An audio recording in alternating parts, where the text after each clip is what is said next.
So, it's like there's going to be a lot of bats inside the cave, which I probably won't go in too far if I do get there, because I'm not,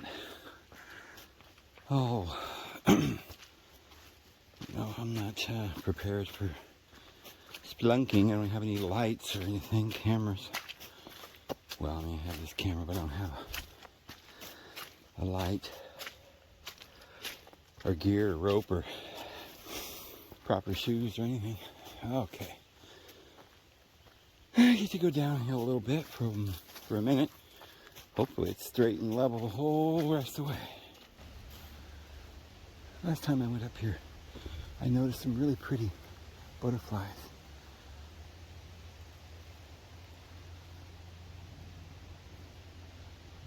These little black ones, they have blue on them, they're real pretty.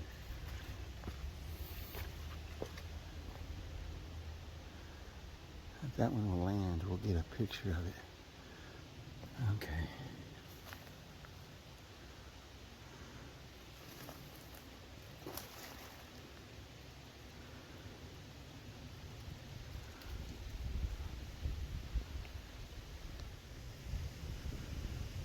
Oh, I couldn't really see it. I was trying to see it before I focused, and it took me that long to kind of, I don't know why my eyes can't see something that close.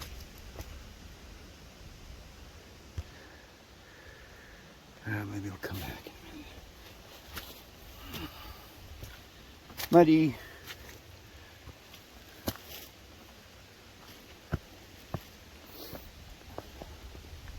This is pretty, isn't it?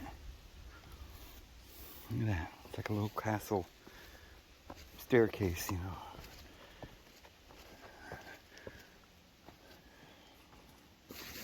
Very interesting.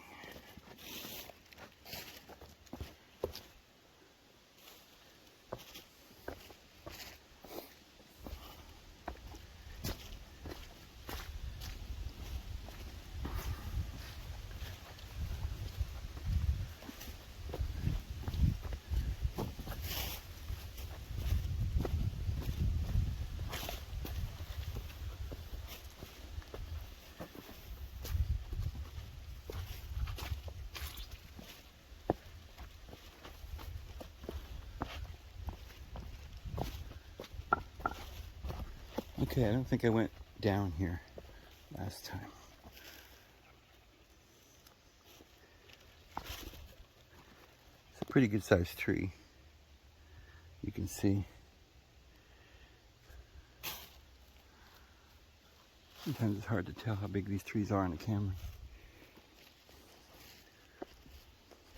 I found a little trick that they're playing on people with these phones. They claim that they zoom like, I don't know how many times, like 20 or whatever it is. 20 times or 200 or something, whatever their number is. And it turns out that they're not much better than the ones they used to use. But the ones they used to use start off at 0 and go up to a certain point. What they've done on these newer cameras is it starts off below 0. So it's zooming maybe a little further than it used to, but it's going the other way too. So from below 0 to the top, it's got a wider range. See, these trees are pretty big. You know? Actually, it's so weird how when you're looking at the camera, it looks like it's, you know, just bigger than my hand a little bit, but my goodness, it's like the camera doesn't pick up how wide it is because the curvature, like where I'm at right now is the edge of that tree in the camera. But in real life, when you look at my hand, there's 3 or 4 inches beyond this way that they're on this tree. It's wider than it shows. And it's because, like I'm saying, this is at 0, but it's below 0. It's kind of giving you an oval look. I think some cameras are doing that.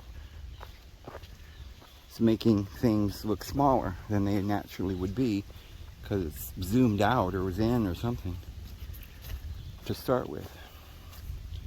So the picture that you're seeing is further away than it looks in real life. And it's smaller.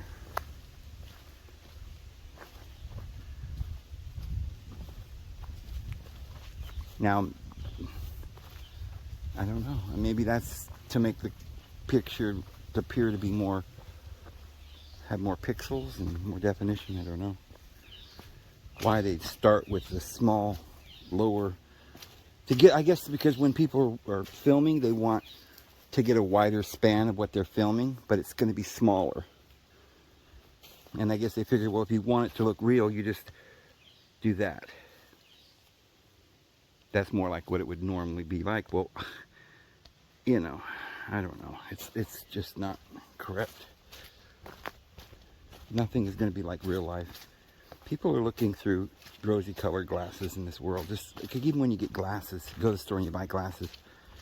You walk out of there, things don't look normal. You don't know if your dimensions are even correct. You finally get used to the dimensions that you're seeing through your glasses, but it's not real. You go through your life seeing. I remember when I first got my glasses years ago, I was jumping off these cliffs thinking it was just a short little jump, and it was much longer. Everything looked closer, and it almost got me in trouble. Almost broke my leg jumping off cliffs, thinking they were, you know, not as far as they were. So that's something I don't hear people talking about. See, this is subtle mind manipulation in a sense, because I think humans would be talking about this, and if they knew about it, they wouldn't like it. They'd be wanting things to be more real, and they would have to make them according to our specifications. But I think they kind of have some algorithms in the computers to keep this information from getting around so people don't talk about it, because there's some agenda that they need. You know, I know on this level it's just crazy, but I believe it is. There's so many different levels that we're being deceived about, like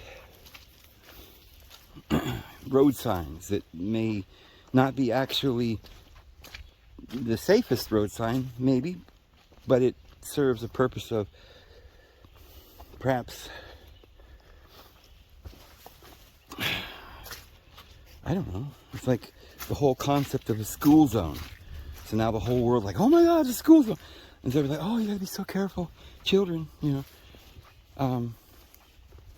And so they put this fear because they're trying to control society in some way, and have some excuse that when you do have a traffic violation in a school zone, you get charged 3 times more, so they can make more money. I don't know why they're doing it, or just the intimidation factor that we're caught every time you go down the road and see a school sign. You're like, oh my God, panic, you know, slow down, slow down.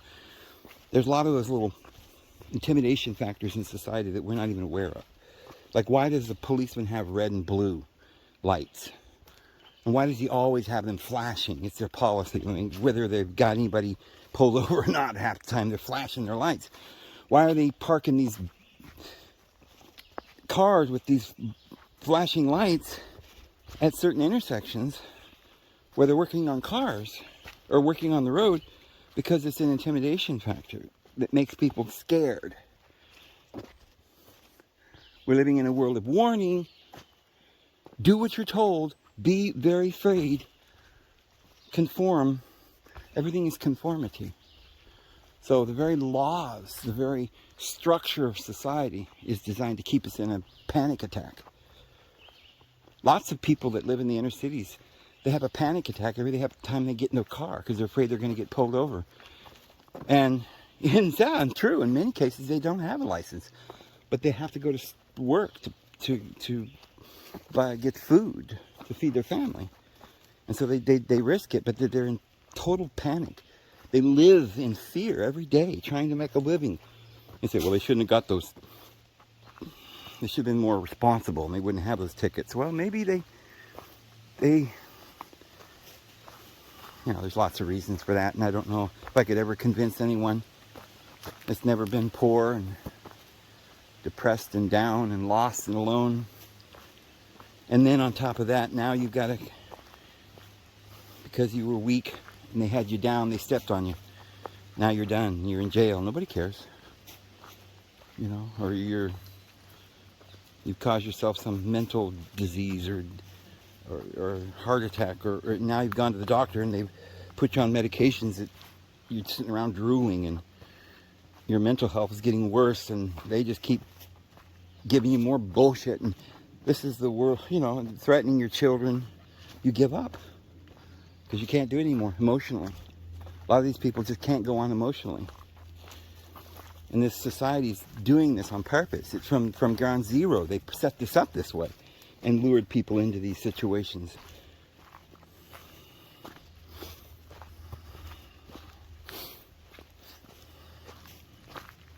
Well, I'm learning so much listening to this Diane Downs trial and all of her testimony and all of the people that have been talking about it for the last 37 years. And oh, the corruption there is just unbelievable, mind-boggling. It has been an eye-opener for me, hearing about Diane Downs and the evil that's been plotted against her by people that you don't think are evil, but you have to ask yourself, why are they, like, why is this? She said a curious thing. I was watching an interview she gave. She said some stuff, and I don't remember all the details of what she said, but the gist of it was that the person that adopted her kids was, I think, her lawyer at some point. And she was saying that they were having a conversation, and all of a sudden his eyes got big and he realized she was innocent. But at that point, rather than trying to prove her innocence, he just went out and adopted the kids. Like, it was almost as if he did it to protect them, knowing that she was innocent. But at the same time, he must have known there was nothing he could do for her, because she was going to be railroaded, and that's the way it is. And he probably already talked to him and said, I think she's innocent. And they're like, I don't care. We don't know that. You don't know that. I'm going to, she's going away. We're not going to let you have that information that might disprove her guilt. We're not going to give you the authorization to even look at that information. We're railroading her for some reason. She saw something she wasn't supposed to see. She knows our client, which is a secret society person or something, high up in the town that's involved in drug.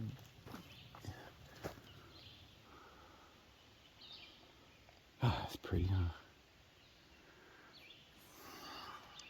Anyway, it's just to see the way people act. There's like some good in people where they're like, well,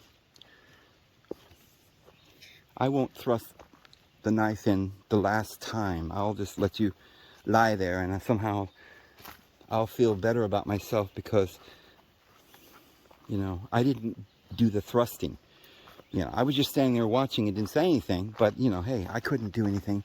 I did my best. At least I sighed and looked sad. And I did say to the guy, hey, you probably shouldn't do this, but I didn't stop him. So, hey, I did my best. And people just say, the world's just evil. And I don't want to die, so I better, not do so much exposing of the evil. Just get along. And, do you guys realize how, if a person's a lawyer, what they've seen, and they continue to be a lawyer, they're not good people. I don't know for sure why this is a practice that I've seen other lawyers do when they're working on a case and then they adopt the kids. I don't know if it's because they get more money from each kid they adopt, or if it's because they're trying to protect the children because they know the person's innocent and there's nothing they can do to help them, or what. I don't know. But there's stuff like that I can't quite describe. I have these thoughts in my head that's giving me ideas about what's really going on that I'm digging into deeper. I'll look into stuff and I'll hear something peculiar, and then I'll look up. It brings to mind certain things that I have to look up, and then I'll find information that I never would have found, like a detective, and I find why they're doing this to hurt people. You find out that it's some sort of drug ring involved, or it's in Diane Downs' case, there's something weird going on, because she wrote to the FBI. Somebody had told her that she was, I don't know, I guess it was J. Edgar Hoover's love child, and they said that the FBI had a record on her the day she was born, and that her parents weren't her real parents. So she actually wrote a letter to the FBI, and they said, yes, we do have information on that, but we can't tell you about it. That's all they said. Now, she said, well, now that doesn't verify that I am J. Edgar Hoover's love child. But it's like, I wrote to the FBI and they said they have a file on me from 1955. That's when the year she was born. So it couldn't have been about her. It had to have been about whoever was involved with when she was born. Is her parents not saying something? Are they hiding something? Is J. Edgar Hoover hiding something? Is the FBI hiding something? I don't know. That's the thing that I'm going to find out. And I'm trying to find out for Diane, but I'm also trying to find out for me. And for everyone else that's had these things happen to them. This is really getting pretty. Are you kidding me? This is beautiful. See, in the camera, this looks bright and like the sun's coming down, but it's really kind of dark in here. It's not quite as dark. I don't know what it'll look like on the final take here. But as I'm looking through the camera, it looks brighter. Boy, some big old trees across the road.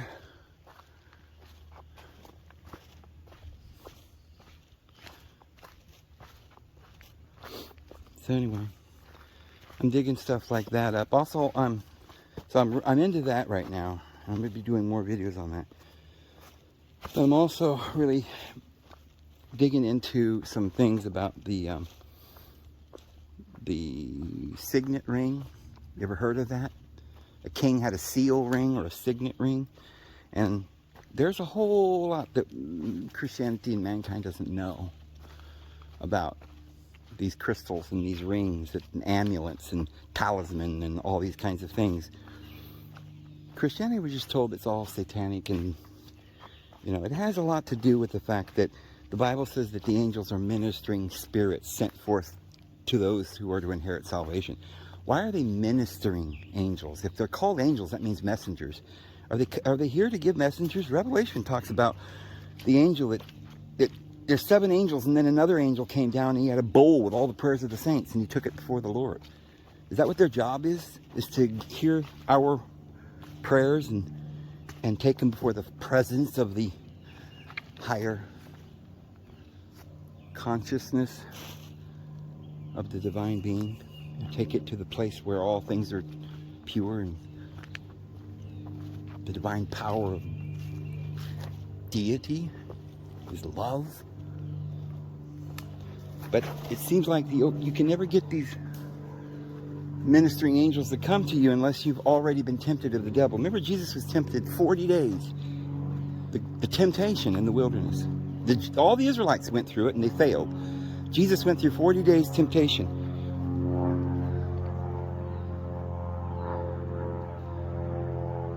Yeah, even out here in the middle of nowhere, huh?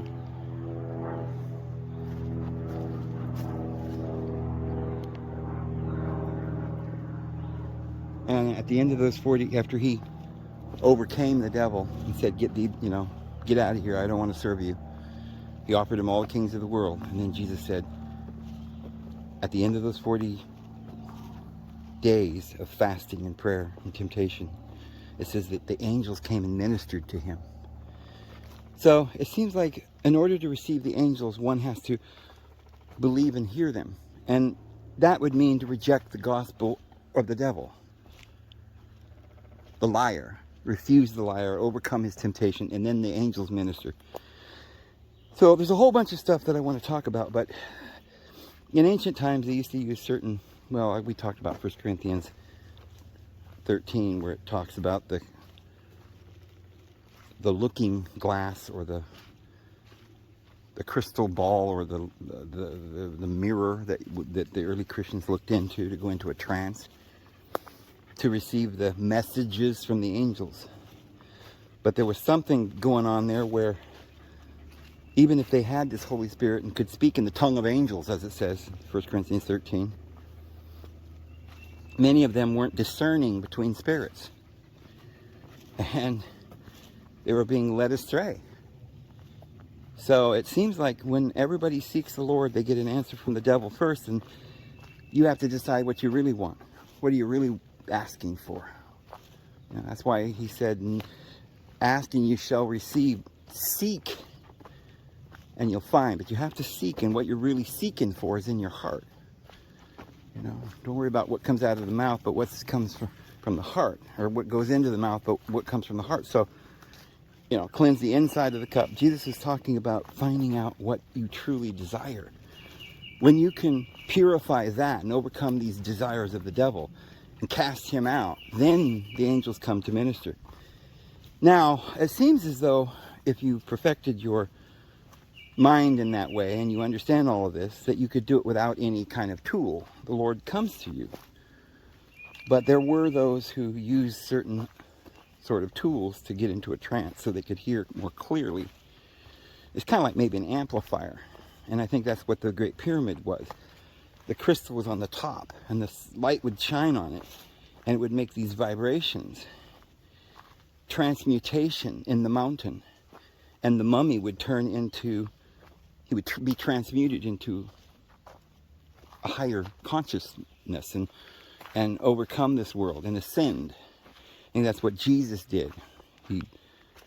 He came to show us that ability that we have to pass over from death to life.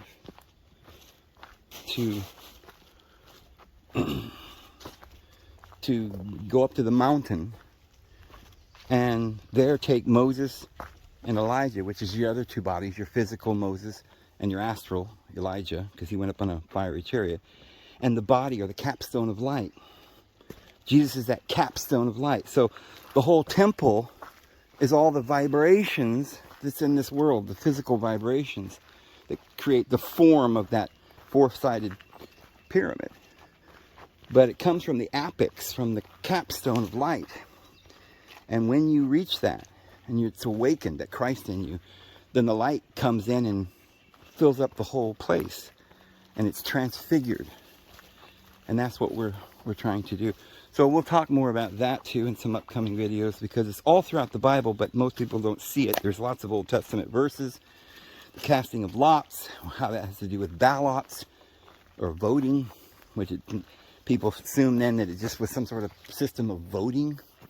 But it wasn't. It was a more of a system of divination. They would ask the Lord who was going to. They didn't just like by chance throw lots, like dice, because they were asking the Lord who would be able, who should replace Judas, and the lot fell upon Matthias. So these casting of lots that they talk about are not like voting.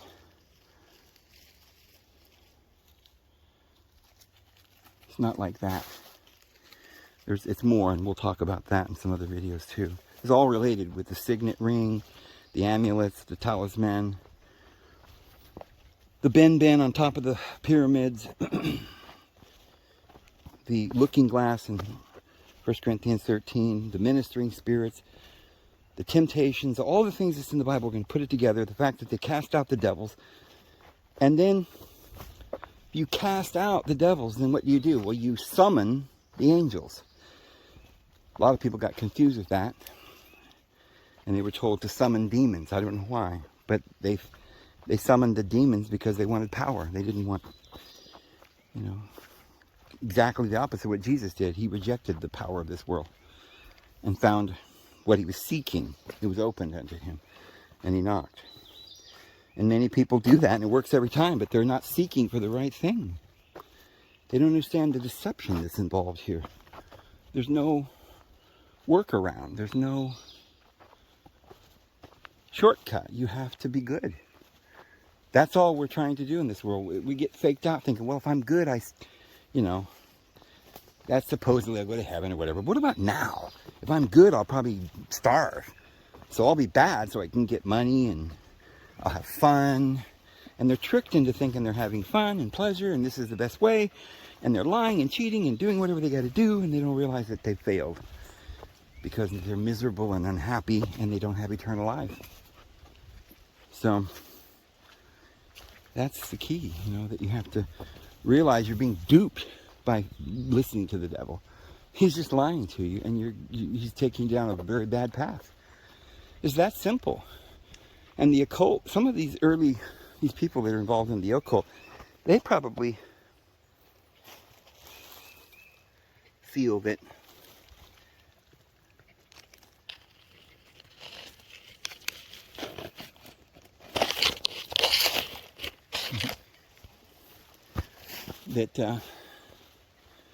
you know, they're seeking God or something, but they don't realize they're just seeking power and wealth, prestige, fame.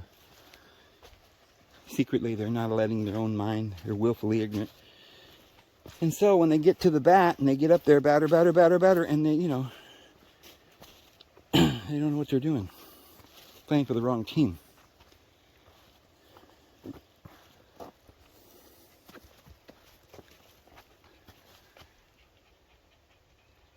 Hi, girl. How you doing?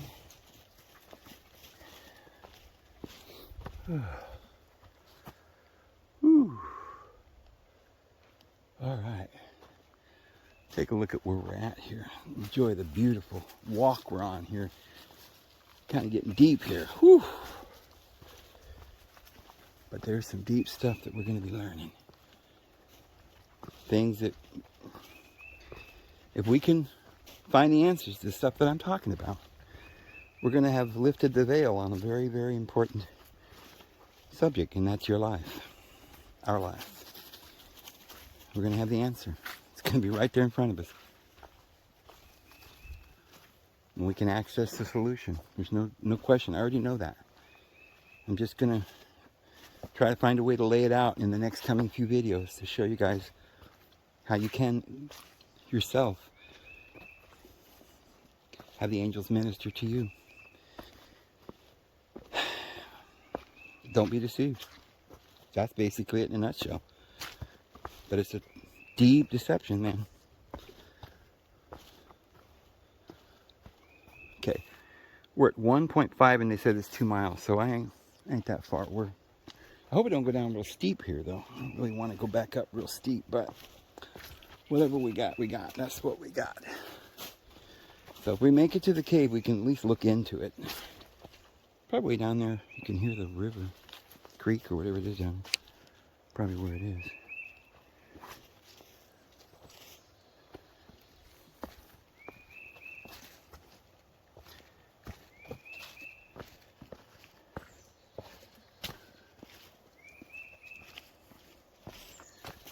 I think we're going to make the cave today. We might be able to explore the opening. I don't know what the cave looks like. I didn't really see much of a picture or anything before I came. I think it's just the opening of a cave.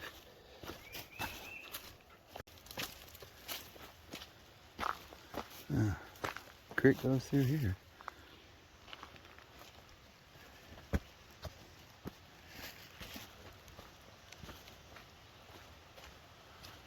Huh, looks like it opens up down here.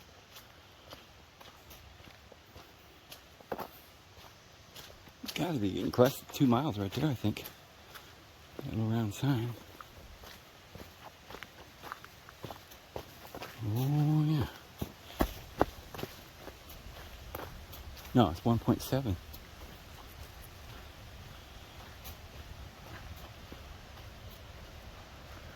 Three-tenths of a mile to go, and it looks like it's straight down. Woo! Okay, buggy top's that way.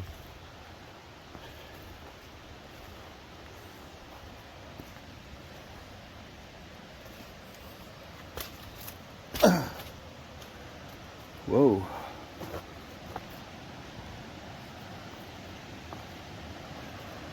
Huh. Holy moly!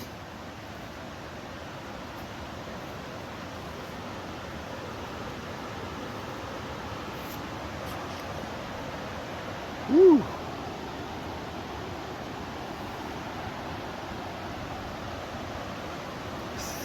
Put my... Oh, that's just straight. That's like we're overhanging. It's making me dizzy just looking down there. Wow. Okay, so buggy top.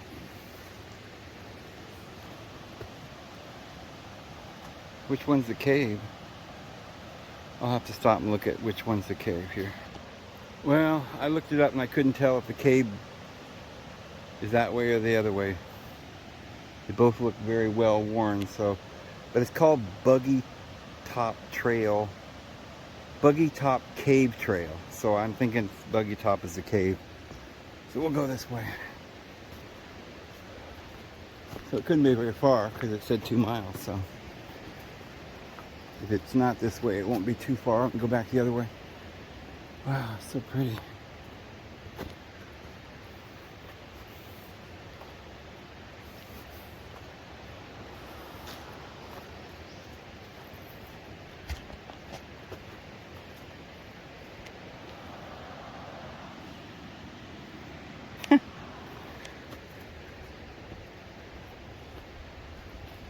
Woo, look at this.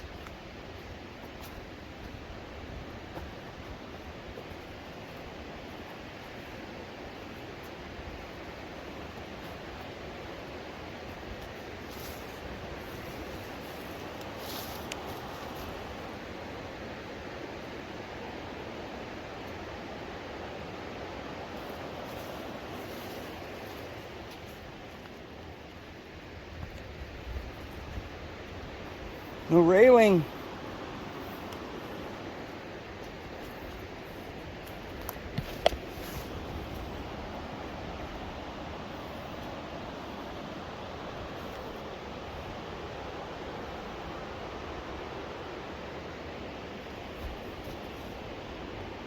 This is so cool.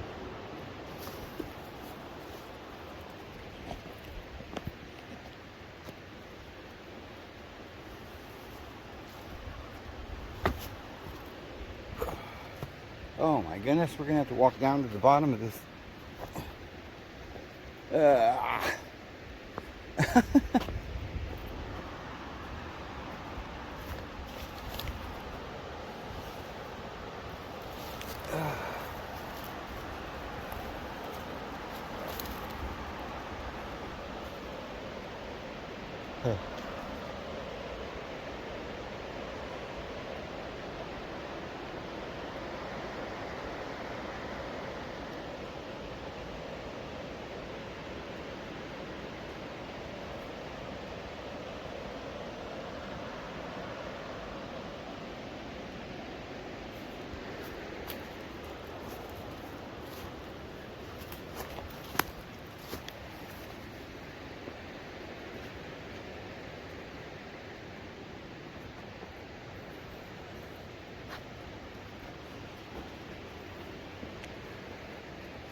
Yeah. Whew.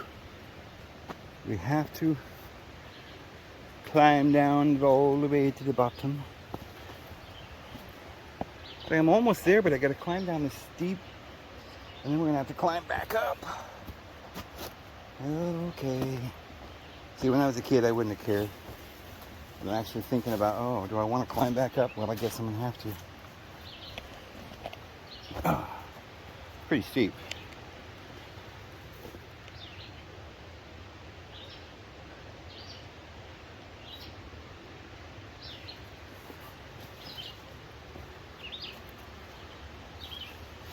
Oh, it's...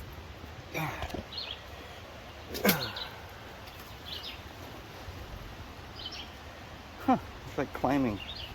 It's not a trail.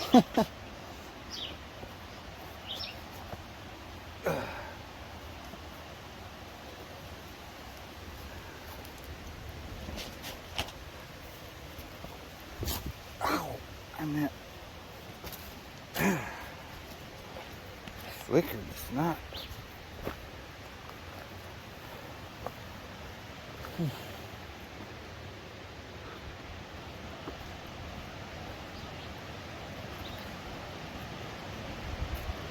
Oh, don't worry, it's only 3/4 of a mile straight down. My goodness.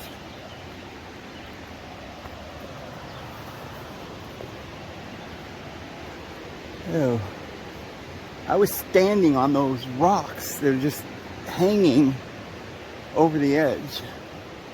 I'm sure they could fall.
Holy moly, moly.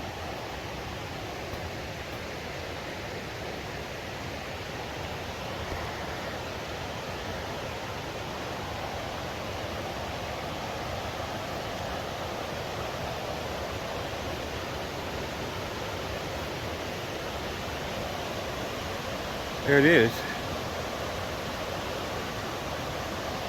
Whoa! You can just now, I just saw it. It's like it goes right into the can. You can't see it from here. It's crazy.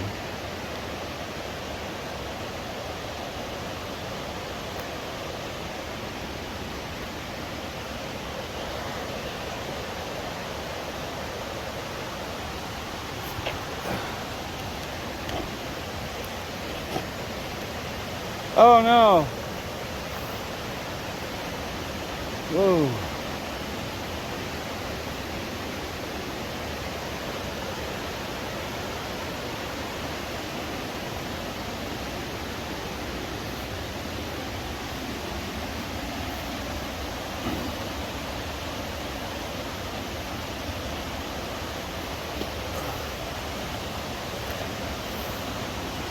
Hand railing.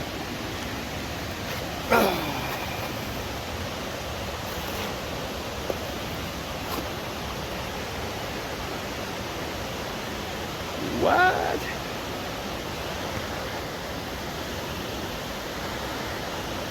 Huh.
Huh.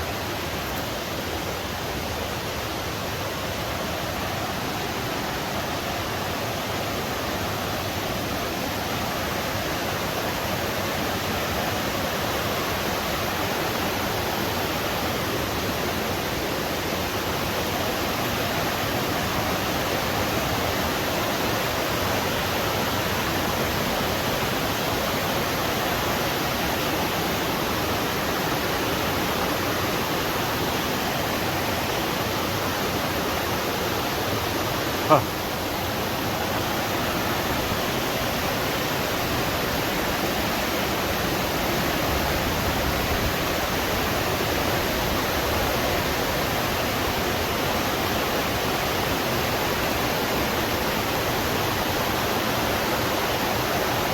I mean, I'm in the cave now. Cave starts back here.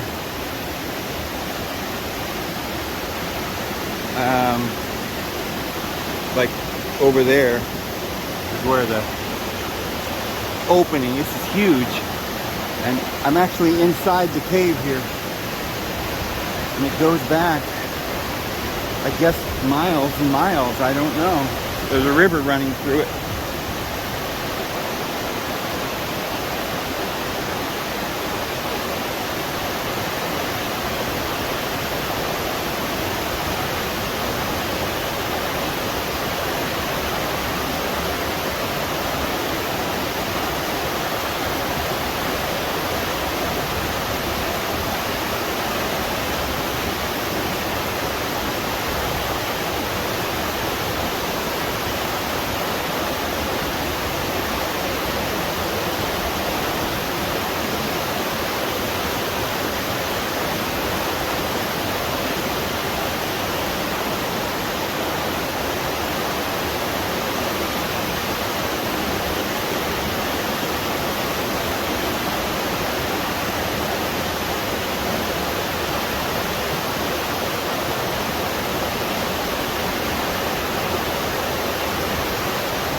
Wow.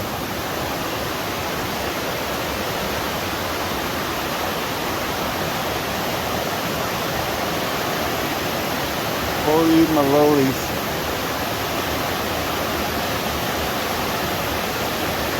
I wonder what that is over there.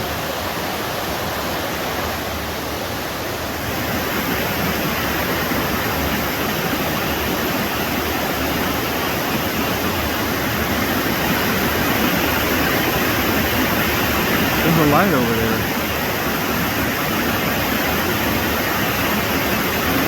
That is weird.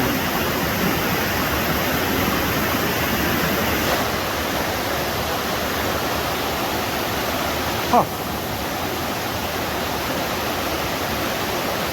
Why is there a light over there?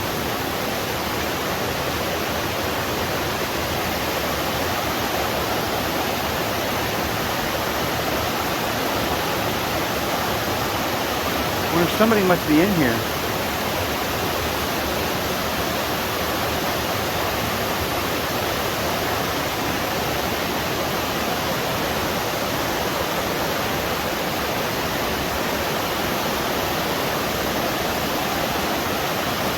This is basically water here. I can't walk. I could walk up here, but it's very slick. Can't see what I'm doing. Ah! What the hell is that over there? Something just dropped. Yeah! What was that? I guess it's my dog.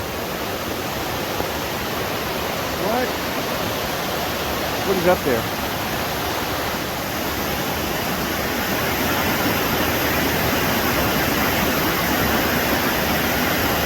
That's an opening?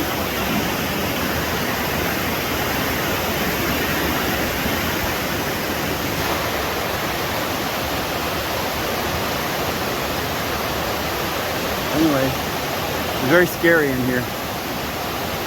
But it goes way back. This is a river. Holy moly, I ain't going any further.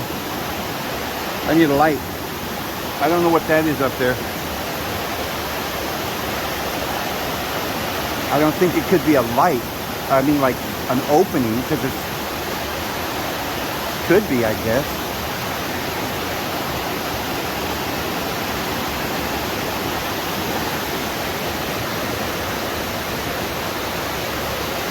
All right, let's go.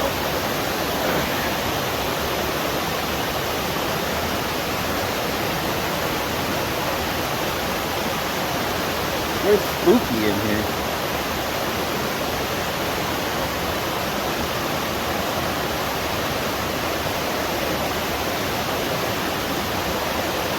Jumping these rocks isn't that easy either. When it's slick. Oh. One little mistake and we're done. I made it. All right. That was crazy. Whew.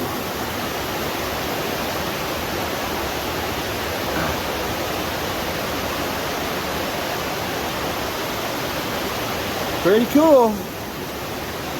All these caves around here.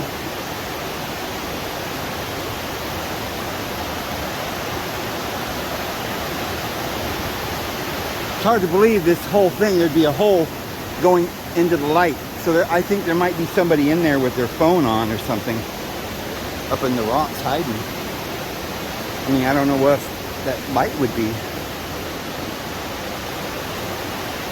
Just too big of a rock for there to be light coming in somewhere.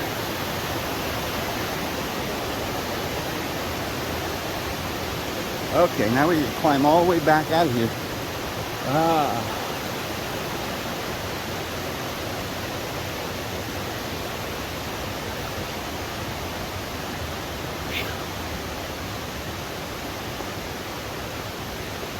And it's getting humid, you know? It kind of feels cool because you're wettish, soaking, but sort of humid, drenched. I don't know.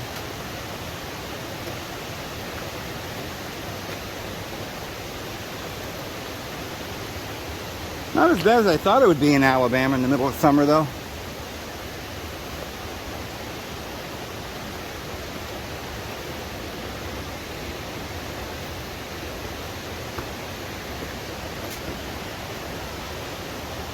Whew.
Whew.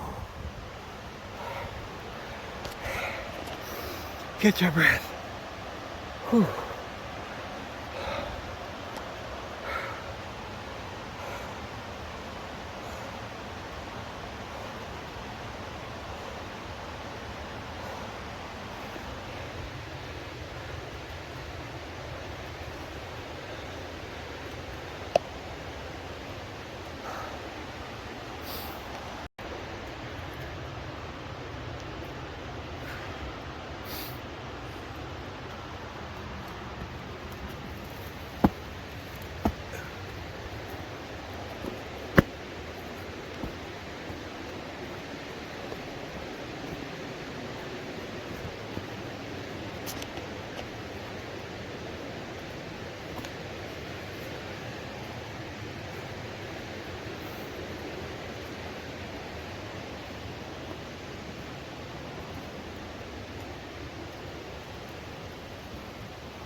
I bet the other way, if we'd have went the other way, we'd probably get out on top and look off.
Let's take a look at this other direction, see where it goes.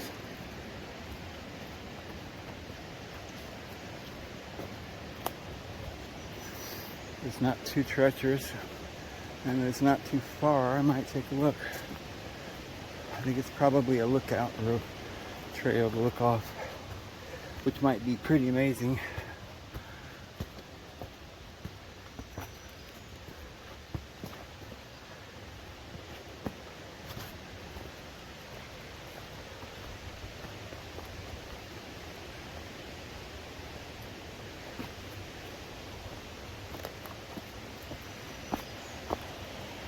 Oh yeah.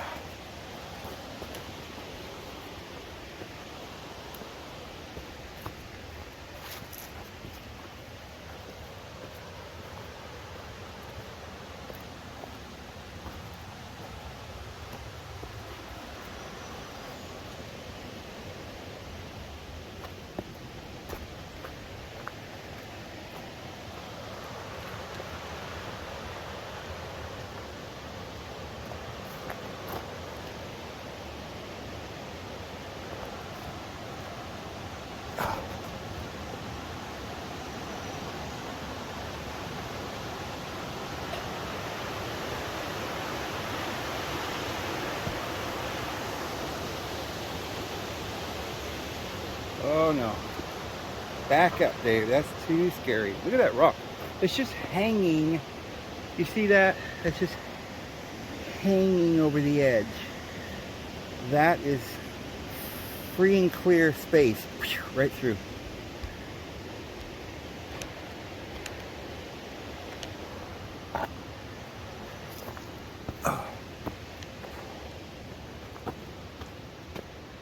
Excuse me. That made me sneeze. I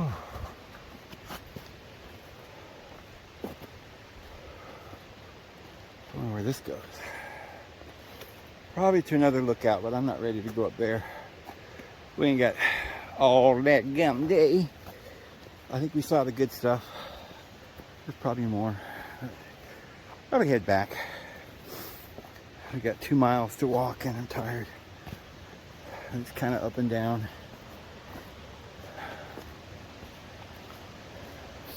I do have water though. And I got coffee waiting for me when I get back.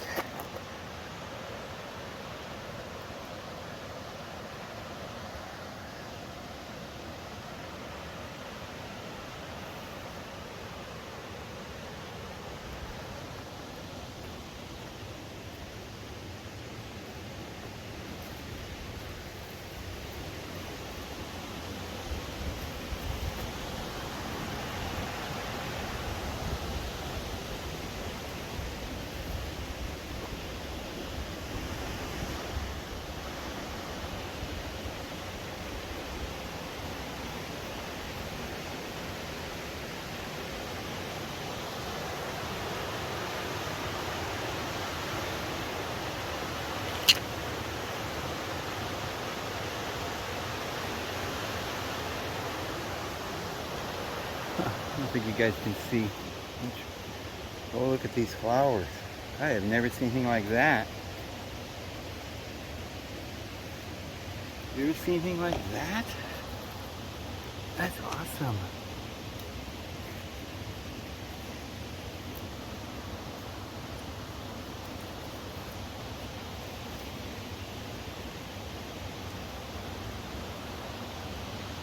Wow. Whew.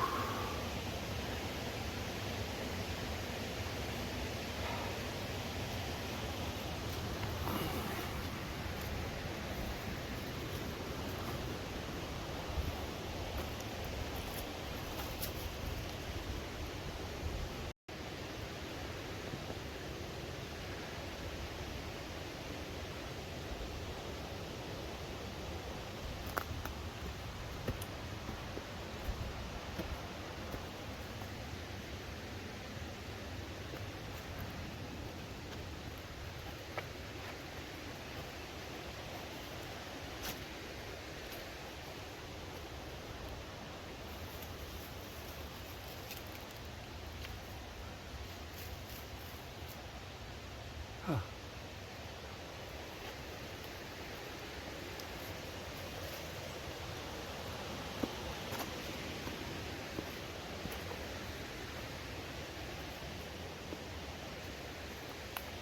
Well, I'm glad I didn't go down here the last time I was here. I wouldn't have made it out. I was tired that day. I'm glad I turned back then. I'm fine today, but now I didn't feel good that day. I was a little tired and I was going to walk in here 2 miles. But with that kind of a climb, I'm glad I didn't do it.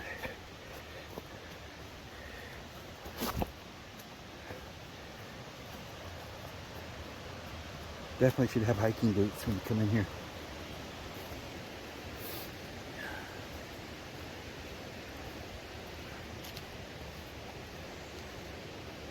Oh. I put my bottle over here.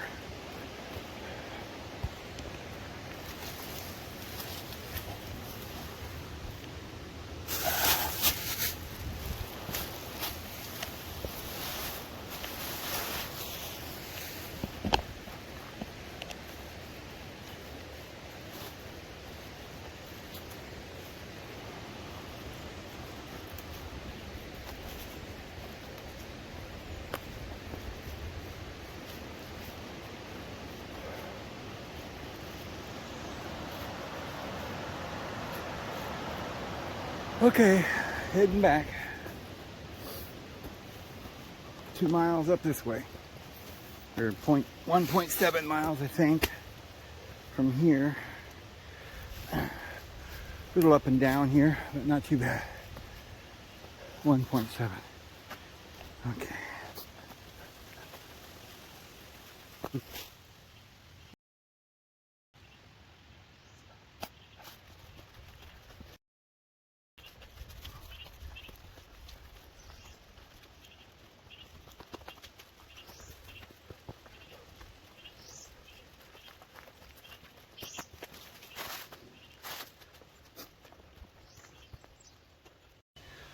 Alright, looks like we're back to where it starts really just going downhill all the way out to the bottom. So we're just about there. Back to the truck. Yay.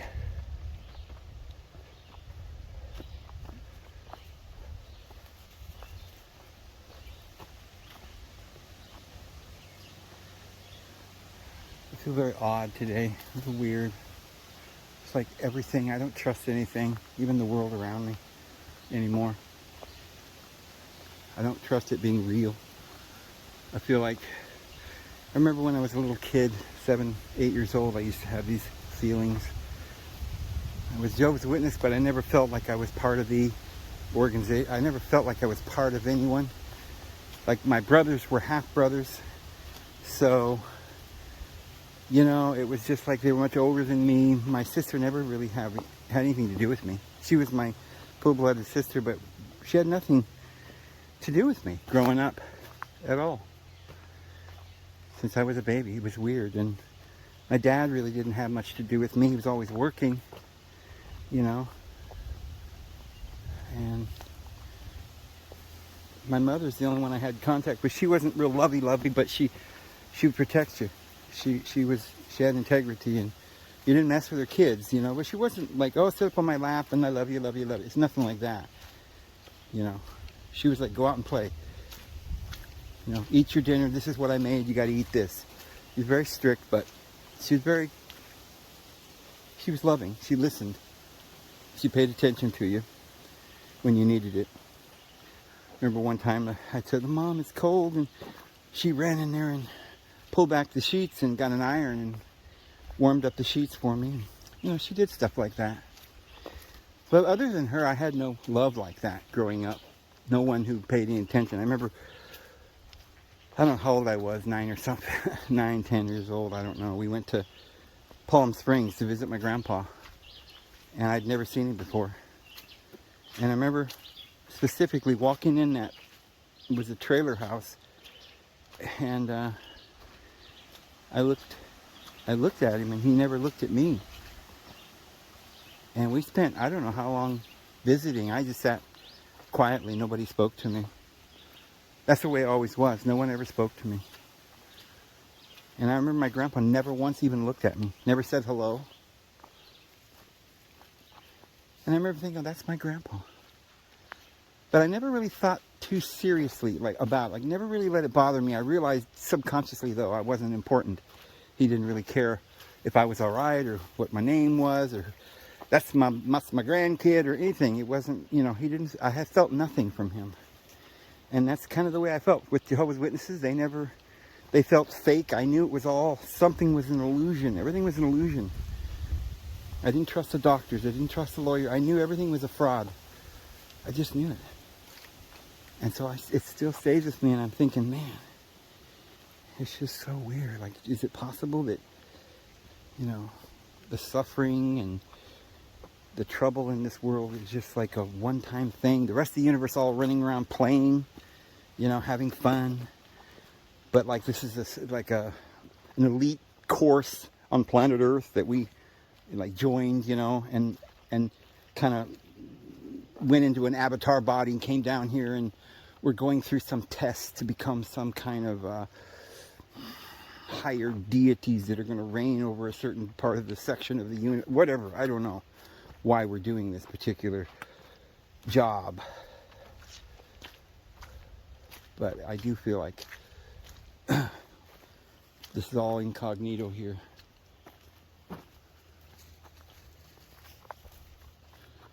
But there's a lot of holes to that story too. I don't know exactly what's going on, but that's a dead cedar full of moss and ferns, and it's kind of neat. Yeah, my legs are tuckered. I haven't, I'm not that tired physically, but my legs are tired because I haven't gotten out and walked and hiked like this, and so they're kind of sore.